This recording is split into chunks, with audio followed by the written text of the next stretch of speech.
কাউকেই না।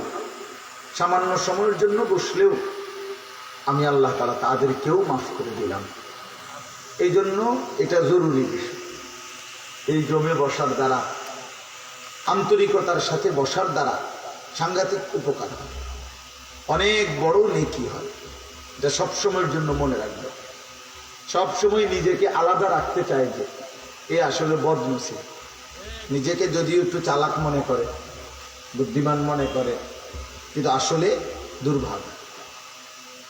যেমন অনেক মানুষ আছে মসজিদে জুমার নামাজের দিন আসে, যখনই আসে আগে, কিন্তু ওই বারান্দায় বসে থাকে।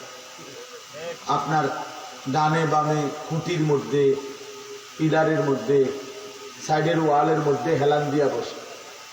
অথচ আল্লাহর নবী সাল্লাল্লাহু আলাইহি ওয়াসাল্লাম বলেন, প্রথম কাতারে কি পরিমাণ নেকি যদি তোমরা